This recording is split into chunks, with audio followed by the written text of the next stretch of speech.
ચોખાના લોટમાંથી હું ચિપ્સ બનાવવાની છું. મેં અહીંયા 2 કપ મેંદો લીધો છે. એકદમ ક્રિસ્પી બનશે.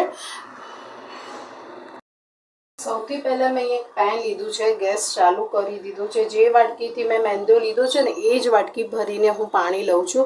યાની કે 2 વાટકી મેંદો છે તો 2 વાટકી પાણી, વધારે નહીં લેવાનું. જે તમે વાટકીનું માપ લેતા હો ને એ જ વાટકીથી જ પાણી લેવાનું. તો 2 વાટકી મેંદો તો 2 વાટકી ચોખાનો લોટ. હવે આ પાણીને બોઇલ થવા દઈશું.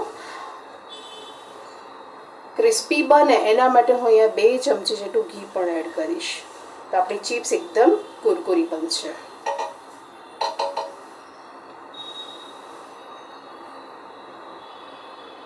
આમાં 1 ચમચી ભરીને લીલા મરચાં લીધા છે એ એડ કરું છું. અને 1.5 ચમચી જેટલું મીઠું. પાણીને હવે બોઇલ થવા દઈશું.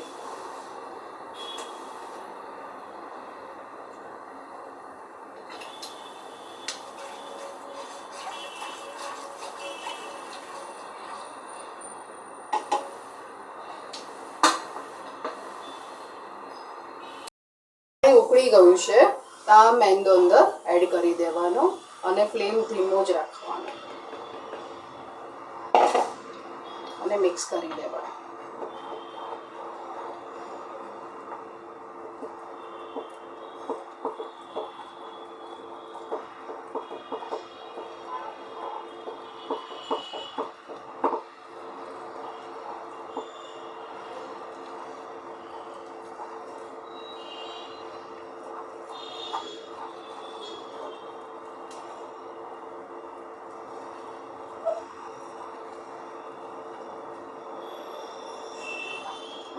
આ બધું મિક્સ થઈ ગયું છે. તો હવે ઢાંકીને સીજવા દઈશું 2 મિનિટ માટે.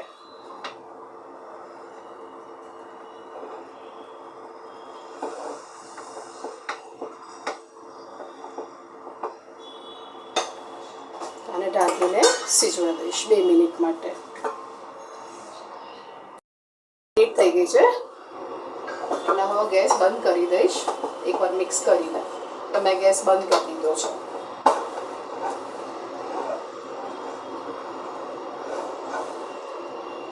થઈ ગઈ છે તો ઢાંકીને 10 મિનિટ માટે હજી પણ એને સીજવા દઈશું.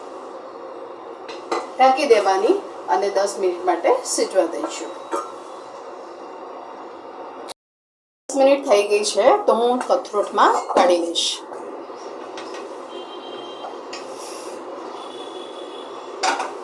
તો બધું કથરોટમાં કાઢી લેવાનું. આ ગરમ ગરમ હોય ત્યારે જ આમાં મસાલો કરવાનો છે. તો અહીંયા હું 2 ચમચી જેટલા તલ લઉં છું, સફેદ તલ. 1 ચમચી જેટલું જીરું, 1 ચમચી જેટલી ચીલી ફ્લેક્સ, 2 ચમચી જેટલા કાળા તલ, 1 ચમચી જેટલું લાલ મરચું. લાલ મરચું તમે તમારા ટેસ્ટ પ્રમાણે ખાઈ શકો છો. અને હાથમાં થોડુંક તેલ લગાવી દેવાનું જેથી કરીને હાથ દાજે નહીં. આ ગરમ હોય ને ત્યારે જ આ બધું મિક્સ કરવાનું.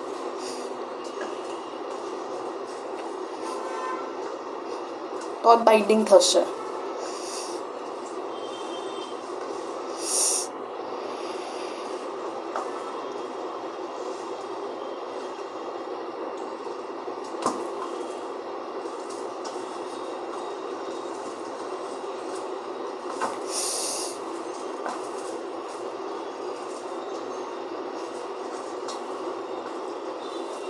આને મૂકી નહીં રાખવાની, તરત ને તરત જ પૂરીઓ આપણે કરવાની છે. પાપડી જે હું તમને કહું છું ને એ.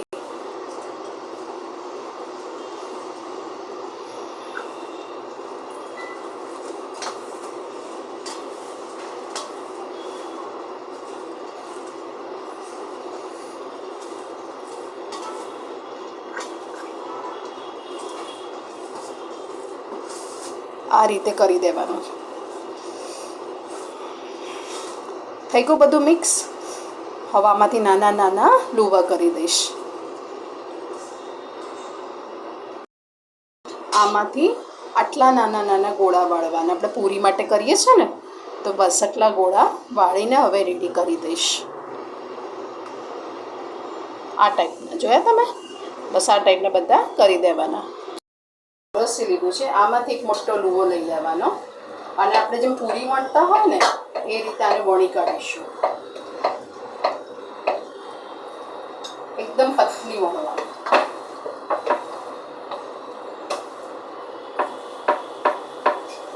તમારે નાના નાના લુવા કરીને પણ કરવું હોય તો પણ તમે કરી શકો છો. આ એક સાથે બધી 10-15 જેટલી પૂરી થઈ જશે. જો આ રીતે મોટો વણી કાઢવાનો લુવો.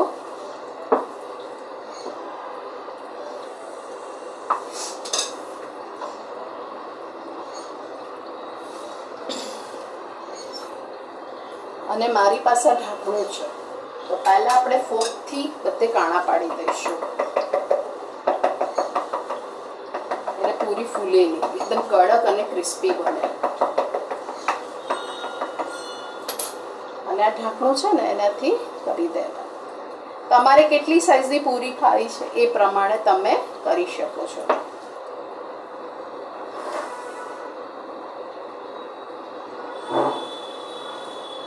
આ રીતે થઈ ગઈ. જો આ રીતે બધી પૂરીઓ હવે બનાવીને રેડી કરી દઈશ. તેલ ગરમ કરવા મૂક્યું છે. આજે મેં પૂરી કરીને રાખી છે ને એ બધી એડ કરી દઈશું.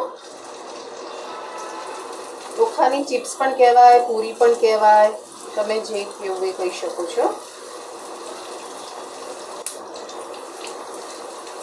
પતલી કરવાની એકદમ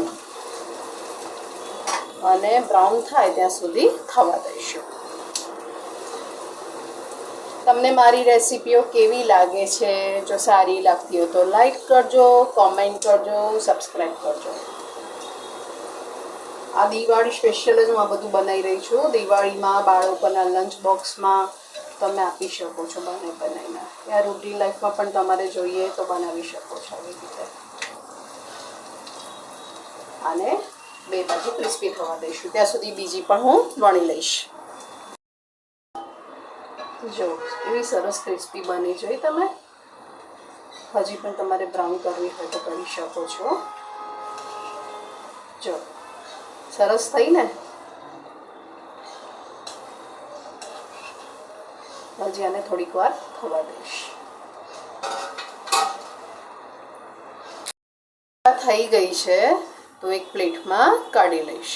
ઠરશે ને તો વધારે કડક થઈ જશે તો હું એક પ્લેટમાં કાઢી લઈશ.